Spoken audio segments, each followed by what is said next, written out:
Following statement A is older than B. ठीक है भाई, ए की आयु जो है A is greater than B है, हमें दिया हुआ है। चलो ठीक है भाई, फर्दर क्या बोला है, C and D are of the same age. C और डी क्या है, सी इक्वल टू डी है। E is the youngest. भाई ई क्या होगा भाई, अगर ये कुछ 5 बंदे दिए A B C D E F, तो ई सबसे छोटा होगा, ई सबसे लास्ट में आएगा, उसके बाद जो है बाकी रहेंगे, सबसे यंगेस्ट है ना E. F is younger than D. अगर F is younger than D है तो डी तो बड़ा हो गया ना एफ से, डी बड़ा हो गया एफ से, मगर डी किसके बराबर था, सी के। देखो यहाँ पर दिया हुआ है कि सी जो है डी के बराबर था, मगर एफ जो है यंगर है डी से, तो ये वाला तो बन गया भाई। ठीक है, F is older than A. F किससे बड़ा है, अब F is older than A, F is older than A, तो भाई मेरी ये कंडीशन रहने वाली है। ठीक है, अब how many statement given above required to determine the oldest person.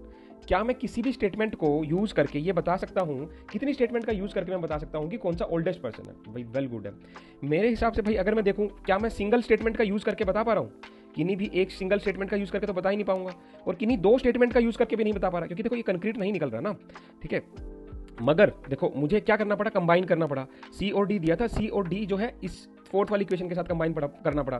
क्या मैं तब भी बता पा रहा हूँ, इन दोनों को कंबाइन करके नहीं बता पा रहा। ठीक है, अगर मैं फर्दर इसको भी कंबाइन कर दूं, एफ को इसके साथ कंबाइन कर दूं, ठीक है, तो यानी कि अब तक भी मैं ये जो है यहाँ तक जो डेटा दिया है 1 2 3 और 4, इनको भी कंबाइन करके मैं नहीं बता पा रहा। 5वीं स्टेटमेंट की भी मुझे जरूरत पड़ेगी, तब जाके मैं अरेंज कर पाऊंगा। अब देखते हैं कैसे जरूरत पड़ रही है। भाई ई तो सबसे छोटा रहने वाला है, इसमें कोई डाउट है, इसमें कोई भी डाउट नहीं है। अगर मैं इस पैटर्न को इससे अरेंज करूँ, इन दोनों का मिलान करूँ, तो भाई सी इक्वल टू डी है, ऊपर देखो सी इक्वल टू डी लिखा हुआ है, और डी बड़ा है एफ से, और एफ बड़ा है ए से, ए बड़ा है बी से।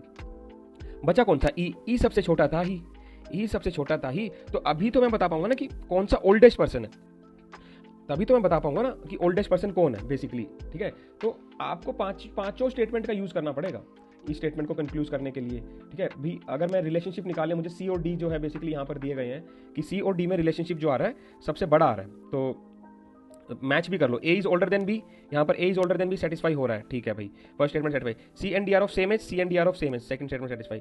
ई is the youngest, E is the youngest. ठीक है भाई, F is younger than D, F is younger than D है भाई, एफ जो है छोटा है डी से। ठीक है भाई, F is older than A, F is older than A, यहाँ पर भी दिया हुआ है F is older than A.